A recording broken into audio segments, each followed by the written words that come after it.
So we're going to go through some strategies to handle inflammation from a natural perspective. I want you guys to ask questions. If you have questions, stop me if I'm going too fast. Who's familiar with the standard American diet? All right, so the standard American diet, or the SAD diet, comprised of not a whole lot of nutrients, a whole lot of calories, and a very thrown off ratio of omega-6 to omega-3 fatty acids.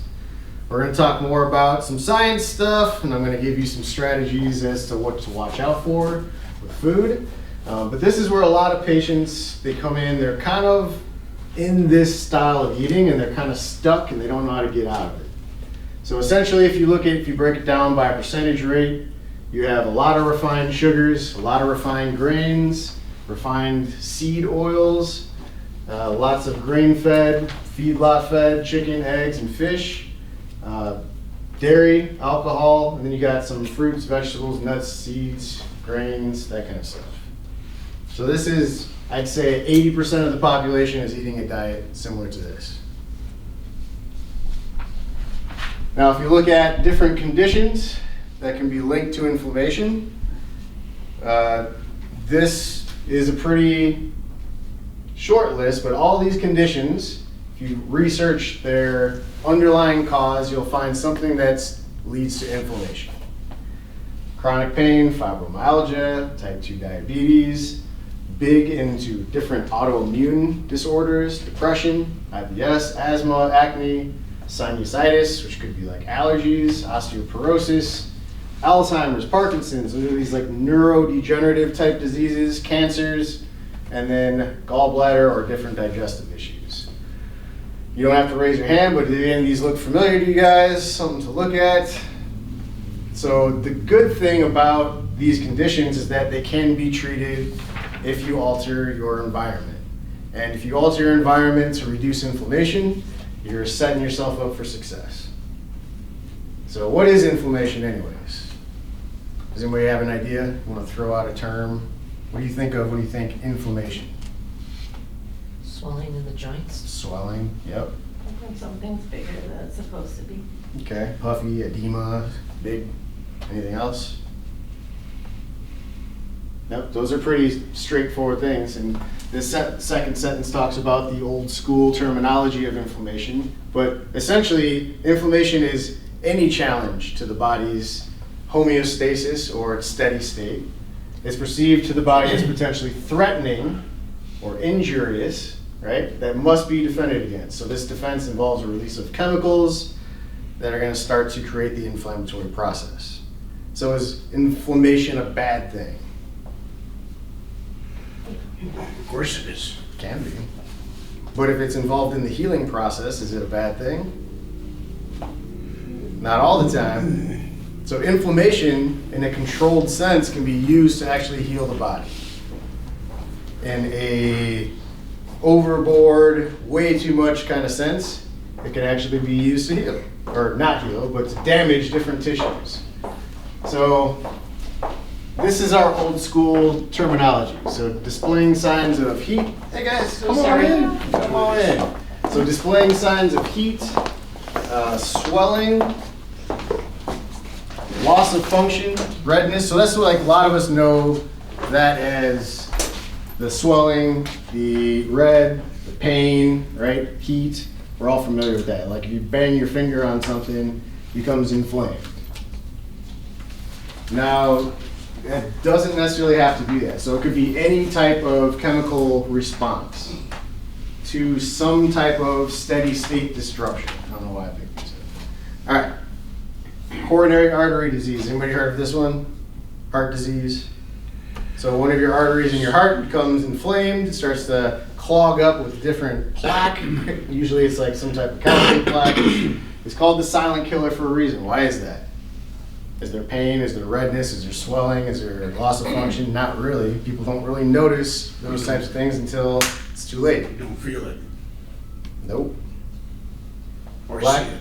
you can't see it. Unless you do, you know, they have different scanning systems that they can use now where you can see all the different arteries in your heart. in your neck, different things like that. So there are precautions we can take now, and we needed to take those because the inflammation was flying under the radar. So lack of sleep, being stressed out, these types of stressors can release the same chemicals as with any kind of infection or trauma. So basically it's a stress. It's something that disrupts your body's homeostasis, your steady state, whether that's you're stuck behind somebody at a red light that just turned green, they're just sitting there, you get kind of anxious, you're starting to release different chemicals, which are very similar to if you whack your thumb with a hammer and you cut your finger, similar chemicals get released.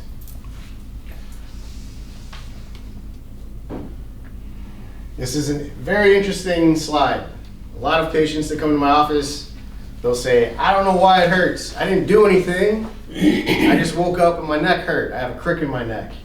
Or my shoulder just started hurting. Did you fall on it? Nope, just woke up and it just started hurting. Now it just keeps hurting. So degeneration without physical trauma. So this study showed that, and we're going to be looking at different measurements in the body. So there's like BMI, there's waist circumference, different things like that. So study showed that men with a waistline over 33 inches and 28 inches in women were at increased risk for developing patellar, which is in your knee, tendinopathy. Fat accumulation on the waistline is associated with a state of chronic low-grade inflammation. And this is huge. Tendons, ligaments can degenerate without any symptoms initially. So your body is degenerating. It's breaking down faster when you're in this low-level inflammatory state, which you may not even feel it. But as you're looking through the questionnaire, it's asking you different questions. It's not just asking you about, are you red, puffy, swollen, right? Are you fatigued? Are you depressed? Are you, like, what else is going on that you can't necessarily relate to inflammation? So this is a good example of how it's kind of like an onion. So there's different layers. There's a root, there's a middle, which is essentially the cause of everything else, anything that's inflammatory. So we have our pro-inflammatory diet and lifestyle. And when we eat a pro-inflammatory foods, we start to mess with certain chemicals in the blood that are released due to the inflammation. Once these chemicals are released into the system for a long period of time, then we start to get other changes. That's where our body starts to change. That's where our blood levels start to shift. So like vitamin D starts to drop, we get increases in C-reactive protein. Our waist starts to increase. We have lipids thrown off. We have blood sugar that's thrown off. Body mass index is thrown off. Once you get beyond that, now we start to have disease states. So if you were to peel back and try to get to the root cause of a lot of these things, I'd say you probably want to look at lifestyle and maybe shifting that to an anti-inflammatory. So this is just kind of a quick overview of the indicators of inflammation. Some of these aren't painful, right? And not overtly. Blood pressure, increased. Waist circumference, lipids, that's your LDL, HDL ratio, hemoglobin A1C. Some of these things look familiar to you guys, like from your blood panels, your doctor's talking to you about like, oh, your A1C is looking good or it's not looking good. Vitamin D is a very big one. So when you have high levels of inflammation, your vitamin D is actually being used and attaching to certain receptors in your cells, trying to decrease the inflammation. So your blood levels actually look low because it's bound to all these different cells in the body. So can you change these things? Are these things like death sentences? Once you have them, you can't get rid of them? No, you can change them. How? Lifestyle change. Lifestyle change? What else? Foods. Foods, maybe. What else can you use to change these things? Exercise. Exercise could, yep. See your chiropractor regularly. Chiropractor could decrease pain patterns, sure. Helps your nervous system function better. What else? What if you go to an allopathic physician? What are they going to do for you when your blood levels are off? Typically. A what physician? An MD, an allopathic, a prescribing pharmaceuticals. Yeah. Drugs. Pills, drugs, Drugs. and more pills. Yeah, so you have metformin for that and that. You have statin medications for that. You have your beta blockers and your diuretics for the blood pressure. You have Olestra for your obesity, things like that. So there are different ways to treat inflammation. You have your pharmaceutical end, you have your lifestyle end. Some people might need a combination of them. Depends really how far off you are. But do the drugs actually fix the inflammation? They just are working on the symptoms through another route, aren't they? That's a very good question. So what's the root of the inflammation is the pro-inflammatory diet lifestyle. Is the pharmaceutical, the medication that you're taking changing that? Masking. Yeah, so it's masking, and it's taking away a symptom, which would be your blood levels changing. You take away that, but typically there's going to be a side effect of some sort when you block pathways with pharmaceuticals. Yeah. So with statin medications, one of the main ones, does anybody know what the main side effect of statin medications is? Myalgia, muscle pain. Patients come into my office quite often in muscle pain. I look at their list of things that they're taking. A lot of times statins are on there. All right, let's compare a dietary change that would create inflammation, the pro-inflammatory state, and then a dietary change that would create a deflamed or an anti-inflammatory state. So if you were to just double down on one thing, we have 5 things that create inflammation. And we have all these other things that reduce inflammation. So I always like when people will say, like, if I'm going to eat an anti-inflammatory diet, what the heck am I going to eat? All this stuff. What am I going to take out of my diet? This stuff. What is this stuff? Refined sugar? What's an example of refined sugar? Candy. Candy, high fructose corn syrup, commonly found in candy. If you buy the fancy stuff, you're getting the cane syrup. Soda pop. Soda pop, yeah. I mean, that's sometimes like 25 grams of sugar in a can of soda, which is insane. It can be more, right? 35, usually 33, I think, usually. Insane. Refined grains, what are those? What are those? White bread or? White breads, yep. Be pasta? Pastas, yep. So what white flour typically is your refined grains. More glutinous grains, grain flour products. So that could be like your rice flours, your other substitutes to like other grains. Trans fats are essentially what they fry a lot of foods in. And then refined omega-6 seed oils. That's your corn oil, your safflower, sunflower, canola. Does anybody know what a canola plant is? No. It's not a canola plant. No. It's called rapeseed, right? So it's made from rape seeds, and it's like, I think it stands for Canadian oil or something like that. There is no canola plant. It's this highly processed oil that is terrible for you, and it gets embedded into your cell structure. So whenever you eat a fat, your body breaks it down, and that's what your cells are going to be made out of. Something to think about. All right, we'll talk more about, so what are the things you can eat? So things that reduce inflammation: meat, grass-fed, wild game, wild-caught fish. Why is it saying wild-caught? Why does that matter? Like grass-fed, wild-caught, why does that matter? Well, it's natural, right? Right. So, I mean, the other stuff, a lot of things are natural. Why does it matter that it's grass-fed versus Corn-fed. grain-fed? What Yep. they eat, you eat. Yeah, so their cells are now embedded with all this stuff that you're eating. So it's important where you get these things from, because ultimately where they come from is what's going to impart into your body. And so that goes with chicken, your eggs, so eggs that have been fortified with omega-3 fatty acids, or they have more pasture-raised chickens, right? Cheese can actually be considered anti-inflammatory if it's a clean state. It has a good saturated fat that your body can then use to develop a strong outer membrane of your cells. Vegetables can tend to be healthy, right? Salads, fruits, potatoes, nuts, seeds, berries, lean sources of protein. Dark chocolate's on there. That's kind of a win if it's clean, right? Spices, so you get to vary things up. Different types of fat: olive oil, coconut oil, butter, cream, avocado, bacon. Bacon, win. Ooh, wait. Red wine, stout beer. All right, if you're into that. Coffee, tea. So all these things can actually be used to reduce inflammation. There's a few things to try, right? To eat.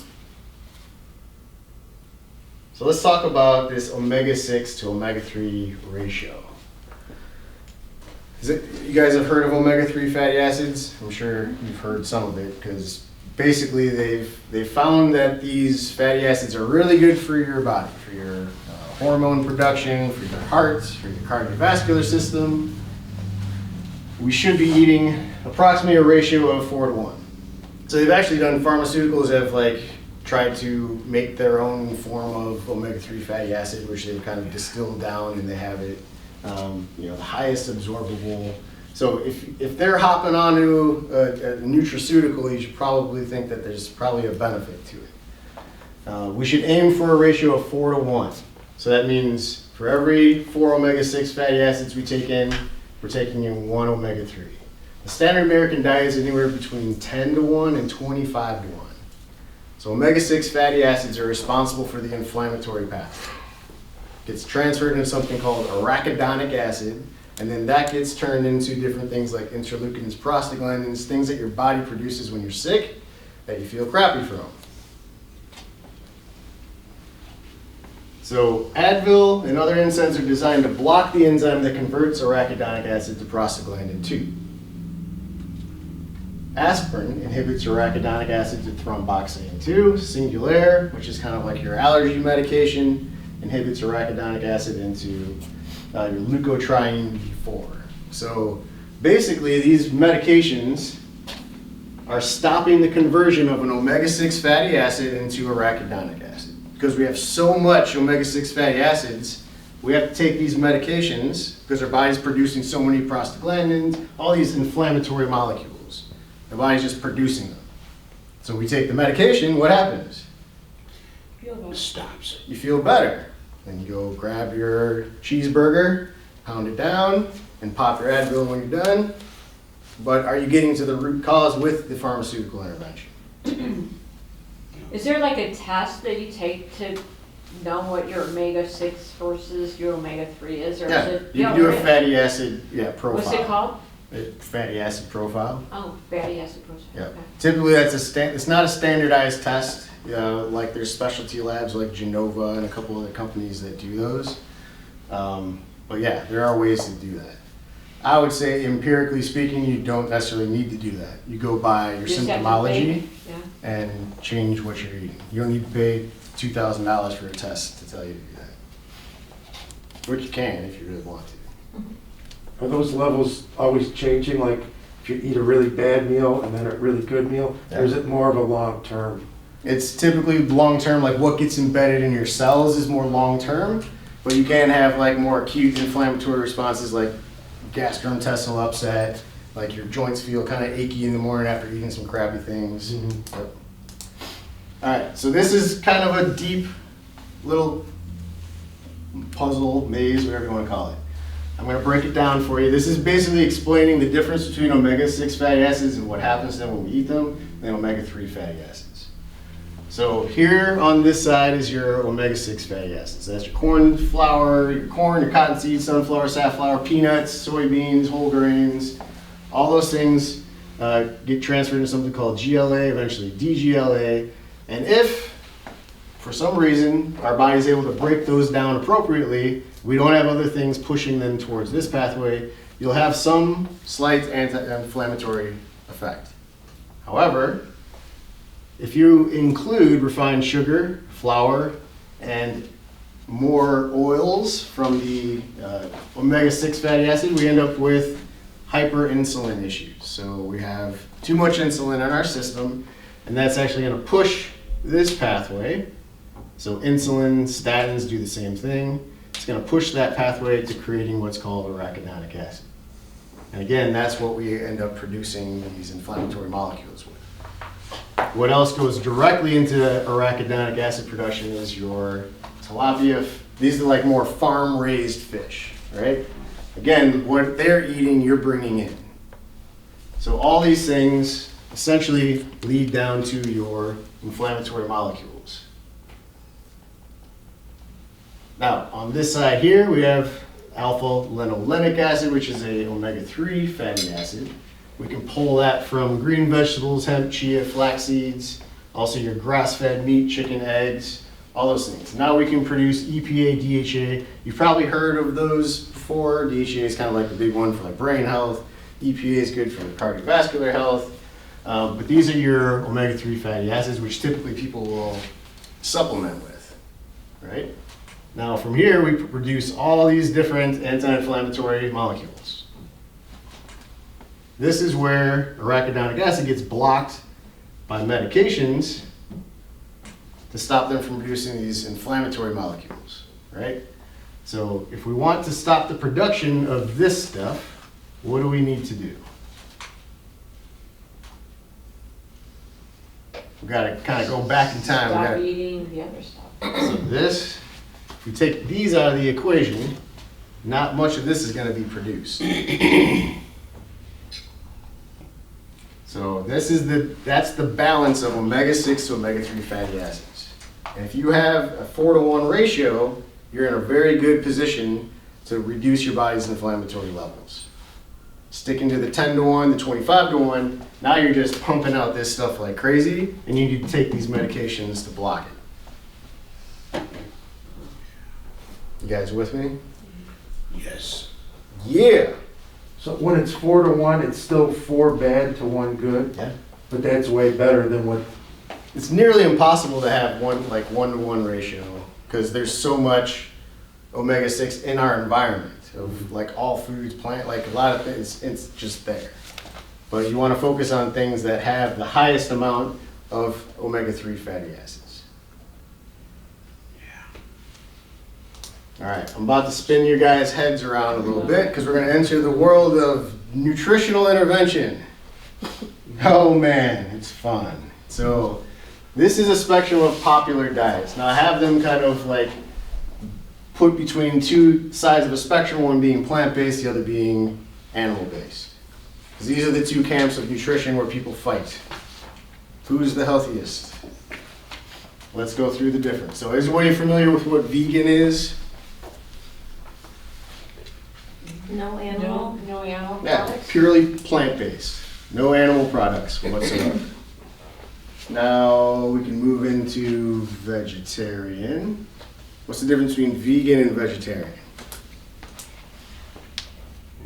Isn't vegetarian just not having meat, but you're having other animal things? That you might have some other Eggs. animal. Eggs Yep. or Yep. and So now you're getting, vegan so there's like vegetarian, there's different levels of vegetarianism. So you have like your lacto-ovo, so now they do dairy, egg, and like vegetarian. Sometimes you'll have pescatarian where they eat like fish, but purely vegetables. So that's kind of like over on this end here. In the middle we have what's Mediterranean. So that's like your lots of fruits, vegetables, nuts, seeds, berries. They also do whole grains, right? So they will do like breads and olive oils and things like that. So that's your Mediterranean diets. So a lot of research around Mediterranean diets when they first became popular was the reduction of cardiovascular events and all-cause mortality from cardiovascular events in regions that ate that type of food. Now you also have to take into account the quality of the food that they're eating. So the plants that they are making the bread from are not genetically modified. There's kind of like a whole other spectrum on that. So in our country, we have a lot of genetically modified foods. The quality, the mineral content of our plants and vegetables and things like that are very low. And that's just based on years of agriculture that has basically ruined soil levels. So Mediterranean, I think, has a lot to do with socioeconomical, where they eat in groups and they're laughing and they're drinking their wine. Very rarely are you isolated eating by yourself in Mediterranean cultures. Moving on, we get into more paleo. So when you get into the paleo spectrum, now you're starting to take out grains. So you're taking out breads, pastas. Some paleo will do dairy products, but some don't. So paleo is kind of just like fruit, vegetable, nuts, seeds, berries, lean source protein. As you get into more keto, now they're taking out carbohydrates. So what are carbohydrates? Starches. Breads, pastas, Sugars. Yep. So breads, pastas, but even plants, potato. fruits are carbohydrates. So carbohydrates are basically things your body can break down and use as sugar. Essentially get glucose out of it, which your brain and your muscles use for energy. So if you get into the keto realm, you're now taking away carbohydrates, and what your intent is with this, for some people, is to get your body into a state of what's called ketosis. So your body's no longer using glucose or getting glucose from a primary source. It's actually now tapping into your fat storage and going through a process of beta oxidation of fat to now get energy from. So different energy source that we're kind of transitioning into. Now if you go from keto into carnivore, now you're removing all plant, everything plant, bye-bye. So it's all organ meats, muscle meats, fats, pretty much everything that comes from an animal. You grind up bone and shell to get calcium. That's where it's at. So this is the spectrum of popular diets that have all been in the literature to show some benefit to health. Whether that be reducing inflammatory levels, or increasing the body's ability to heal, like healing gut issues. These all have different research, and they all have some form of benefit. So the question at the end of the day is, where do you fall in these categories, and what works best for you? When it comes to eating an anti-inflammatory diet, it's pretty simple. You remove refined grains, refined sugars, refined oils, and then you do whatever the hell else you want to do that your body will cooperate with, or that your mind is willing to do. You guys with me? So, plants actually produce something called anti-nutrients. So plants don't want you to eat them. Kind of crazy. Kind of makes sense. If a plant's going to propagate and live, it's not producing seeds. So we're talking about the leaves and the stems of a plant. They want to be able to pull energy from the sun and hopefully, if they have seeds, allow the seeds to then propagate. If you look at like fruits, they have seeds, which were made to eat, and then go poop out the seeds somewhere else, and then the plant will grow again. If we just go and eat all the leaves, the stems of a plant, the plant's eventually going to die, right? So they make these chemicals which are designed to injure the things that are eating it. So 3 different types of anti-nutrients, one being lectins. This is probably one of the more common ones that we understand. So that's legumes or beans have very high lectin content. Grains, your glutens. You even know what a gluten is? That's a gluten. So your grains, they have a protein in them called gluten. It creates this rubbery texture that we all love to chew on. Now if you go into nightshades, that's your potatoes, tomatoes, peppers, and then nuts. So all these lectins that are found in these foods combine to calcium, zinc, or iron. And now you're preventing the absorption of those minerals. What? I thought plants are good for you. Well, oxalate acid. Has anybody ever heard of calcium oxalate stones? Kidney stones. You heard of those? Yeah. So spinach, rhubarb, beets, leafy greens like kale. Kale probably has one of the highest levels. Kale and spinach probably the highest levels of oxalate. So I bring these things up because I want people to be aware of going too far into the spectrum of one direction or another. So if you go and just eating kale smoothies for a month, you're gonna probably end up with kidney stones. So at the end of the day, the point of this slide is variety is the spice of life. So we're if you spicy. eat these in all these in moderation, you're not gonna get lectin poisoning or whatever. Maybe? Maybe. Depends on the individual, I would have to say. Okay. Some people are gonna be more sensitive to these things than others. Okay. Phytic acid, found in grains, nuts, seeds, legumes. They bind to calcium, zinc, and or iron. So if you go full board and you're doing a lot of beans, grains, nightshades, nuts, and that's all you're eating, you could potentially be becoming deficient in calcium, zinc, and or iron. Iron deficiency anemia, hypocalcemia leads to more like cardiovascular issues. Zinc deficiency can be issues with your skin, with immune function. So kind of serious stuff if you're low in these minerals. Other nutrients not commonly found in plants: CoQ10, B12, omega-3 fatty acids, vitamin D3. D2 is found in some plants, not D3. That's the active form that your body has to convert, or that your body has converted. Heme iron, which is a much more absorbable form of iron, and then proteins, certain amino acids like carnitine. So again, if you go one spectrum or the other, you just have to know, like now if you're vegan, you're gonna have to supplement with this kind of stuff. Otherwise, you're gonna get into trouble. And most smart vegans, they supplement. So, you guys, your head spinning yet? Like, what the hell am I supposed to eat? Oh, it gets better. So we're actually addicted to certain foods. Pro-inflammatory foods they tend to be addictive to the body, which is kind of weird. Sucrose, which is your table sugar, white sugar, has been shown to be as or more addictive than cocaine in animal studies. So that means that the animals had the option of going towards cocaine or going towards sugar, and they tended to go towards the sugar more often, even after like developing a cocaine addiction. Kind of crazy. So there's two proteins that I want to bring to your attention, one called gluteomorphin and one called caseomorphin. So that little word at the end, morphin, sounds like morphine, which actually is an opioid binding protein.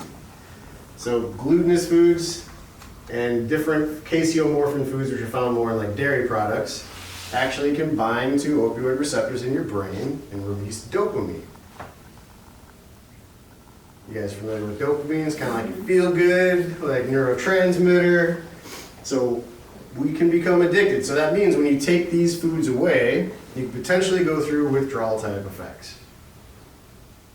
So that's like when people take them out, they're like, man, I feel like crap. I probably shouldn't take those out. Give your body a few weeks to get adapted to the new chemistry going on in your brain, and then say whether or not it's working. So the fact that we're addicted to these things is crazy because now we're dealing with more of a mental, emotional aspect or connection to food. So it's not just like, oh, stop eating the inflammatory foods. No, now we have to work with an addictive pattern. We have to get rid of that, and then we can start moving forward. It's not easy. A gluten-free organic cookie is still a cookie. Oh man, that organic grass-fed milkshake, still a milkshake. So don't be fooled by substitutions marked as health foods, right? Seek foods that are nutrient dense, vitamins and minerals. The main culprit is still sugar. So if you're doing cookies, brownies that are gluten-free, organic, you're still getting the sugar content. That's what's going to be creating the most inflammation for you, the refined sugars. Now, can you do like more natural-based sugars like raw honey, blackstrap molasses, organic grape bee maple syrup? You can, very small amounts, you can do those. And they actually have some form of a mineral content. So there are ways you can get around the whole sweet thing and deal with the addictive patterns in the brain, but getting away from things like sucrose or cane sugar or brown rice syrup, like these things that they put into health foods, they're still going to be triggering the issue of spiking blood sugar, increasing insulin, and now you're taking that pathway of converting omega-6 or omega-6 fatty acids into arachidonic acid, and you're pushing. So what's a good strategy? What are you supposed to do? What are you supposed to eat? So obviously you want to eat some form of an anti-inflammatory diet. What does that look like? Are you more vegan-esque? Are you more carnivore? Are you somewhere in between? But what does anti-inflammatory mean? What are we taking out? Sugar. Sugars, refined sugars, what else? Simple carbs. Grains? Refined grains, that's like your simple carbs, your white breads, those types of things. What else? Oils, refined oils. So that's like your plant, your seed oils, right? Your canola, your vegetable, your safflower, sunflower, those types of oils. You want to get those out of the diet. So that's essentially what you just want to take out. So remember, we have a whole lot of things to choose from once those are eliminated. It's the addictive pattern that typically gets us into thinking like, I have nothing to eat now because I can't have my bread or I can't have my pasta, I got nothing. All right, if you wish to supplement for things, these are the ones I would suggest, especially with the omega-3 fatty acids. Vitamin D3, majority of people that are in an inflammatory, low-level inflammatory state, their vitamin D levels are going to be low. Now, don't just empirically start supplementing with 20,000 IUs of vitamin D. You need your blood levels checked first, and then if you were to do something high like that, you wouldn't do it for more than a week. Typically, adults are pretty safe with maintenance doses of around 2,000 to 5,000 IUs. Kids more along the 2,000 side, adults more 5,000 IUs. If you take too much vitamin D3, you can get in trouble. It helps your body absorb calcium faster, so if you are taking way too much vitamin D and you're also taking a calcium supplement, you could end up with hypercalcemia, and that could mess with your heart. So you don't want to mess with it too much. You can do too much of these things. Omega-3 fatty acids is a relatively high dose, 1 to 2 grams a day. Those can come in forms of liquid that you can eat, capsules. Just beware of like the brands you get on these, because if they're not third-party tested, they're likely to have heavy metals in them. They're likely to have other oxidation issues where if you can pick up the bottle and shake it and all the capsules are stuck together, that means it was exposed to higher heat and they're oxidized. So beware of those things. Like you go to Walmart, they got these big bottles of omega-3 fatty acids. Those are not going to be good for you. You got to be careful. Probiotics, ideally you're doing this with fermented foods. Does anybody know a good example of fermented foods? Kimchi. Kimchi, what's that? Cabbage. Cabbage. So that's like a Korean cabbage with spices. Now the interesting thing about fermented foods, fermenting foods actually reduces lectin, oxalate, and phytic acid levels in foods. So there are ways to prep foods like fermentation, soaking, like for beans, if you soak your beans and then cook them, or you cook them in a pressure cooker versus on the stovetop. There are ways to reduce the lectin levels of those plant-based foods. So fermented ways, that's why people ferment their foods, because you're actually able to digest them better, and now you're getting probiotic to help your gut. And if that's our next class, it's all going to be about gut health. Magnesium, about 80% of the population is subclinically deficient in magnesium. On a regular serum blood test, it looks like it's normal, but if you do a red blood cell, erythrocyte RBC of magnesium, typically you're going to find that they're low. And that's the best way to get an actual utilization of magnesium test. Probably important to sleep. That's where your body regenerates itself. And then stress management. Stress can be physical, can be mental, could be dietary. Sounds like a pretty good strategy to me. If you are interested, I do have a 30-day program, and you are welcome to join my private Facebook group here. If you're interested in that, you can do two things. You can take a picture, that's the link, or you can make sure that we have your email and we can either send you the 30-day anti-inflammatory diet. You don't have to mess with Facebook. If you want to be in a Facebook group, you can. I encourage people to kind of like post pictures of what they're eating and kind of become interactive with the process. I had it a couple years ago. I had a few people sign up for it, and then it just kind of got COVIDized. So if you guys are interested, this is available for you. So if you are going to do the 30-day, start cleaning out your pantry now. Because what you don't have in front of your face, you aren't going to eat. Start weaning off caffeine. If you're doing 5 cups of coffee a day, start tapering that off a little bit. And give yourself the full 30 days, because you're going to feel like crap for probably the first week or two as your body starts to wean off of some of the addictive foods. So you have to work through addictive patterns. You have to go through a withdrawal process before you start feeling better, 90% of the time. It doesn't mean it's not working. It means that it is working. And that is the end. Do we have any questions? Caffeine. Yeah. The latest, like a week ago, they're talking about good coffee is for you. Mm-hmm. That one's always flip-flopping, and eggs are always flip-flopping, and the other one is coconut oil. Sure. And you had it in the good. Yep. Last I heard it was in the bad. Yep. So what's a person to do? Well, as far as what my research has shown is that coconut oil is on the good side of things. Again, you want clean sources of these.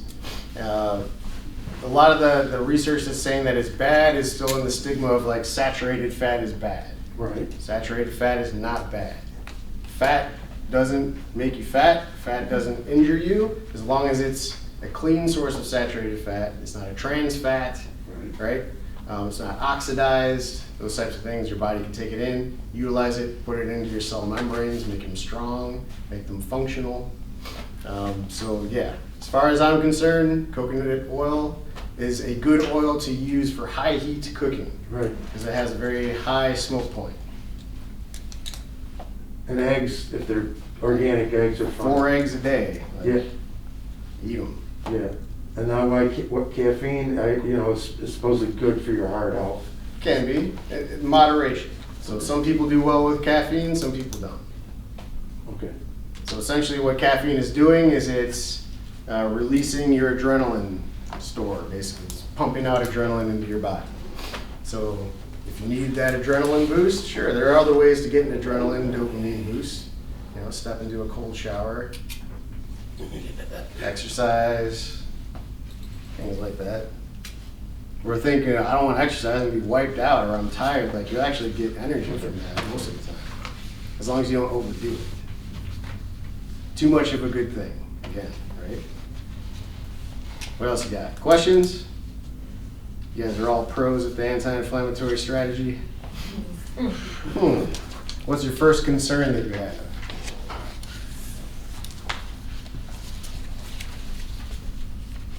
What am I gonna eat? Sugar.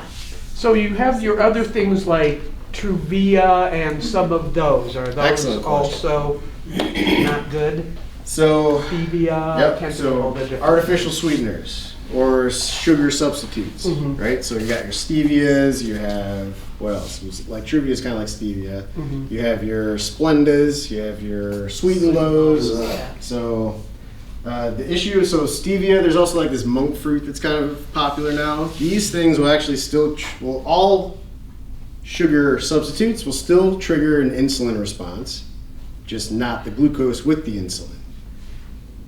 Kind of crazy. So if you're drinking a Diet Coke with, say, a burger or something like that that has glucose or a higher sugar content in it, like a refined flour or refined sugar, if you're doing a diet drink with that, now you're kind of like setting yourself up for more glucose getting pulled in the system than it should be.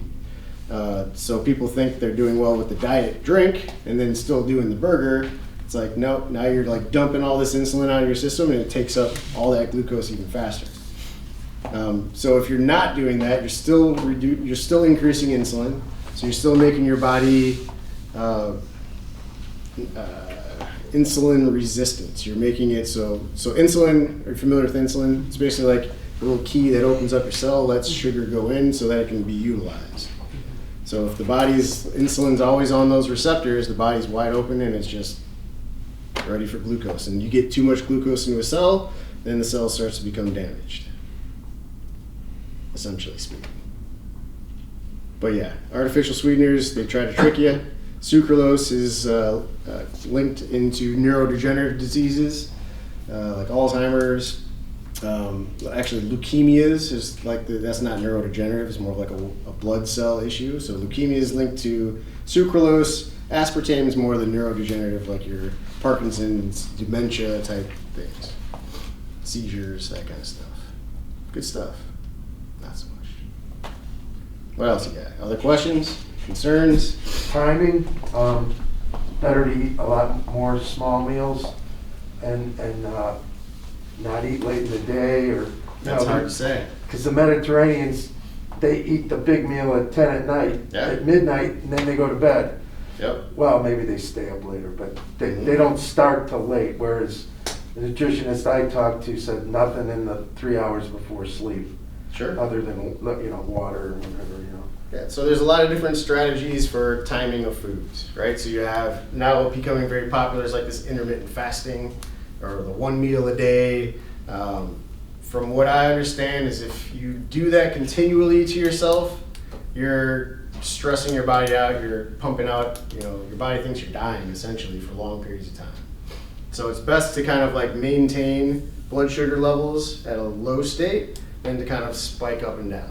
That's my understanding. So if you are doing intermittent fasting, maybe like taking one meal out is safer than just doing one meal a day for a long period of time. Now it's not unsafe to do, say, 24-hour fast once a week, something like that. It's a concept of hormesis, which we've talked about in other classes, like giving your body a stressor to have a net positive benefit. So like letting your metabolism catch up, let it kind of tap into some of its fat storage. There are benefits to doing short spurts of fasting, but doing that all the time, you could potentially kind of like increase the aging process where you're trying to change, like not increase it or slow it down. But yeah, good question. But again, everybody's gonna be different. Some people might do really well with 5 small meals. Some people might do well with 2 larger meals. And you'll know by how you feel after a couple weeks of doing it. So some people might need more calories than others. That's kind of that help a little bit. It's really, I wish there was more straightforward, like this is the best way to do it, but I'd say if you're to avoid anything or just like long periods of fasting for long periods of time.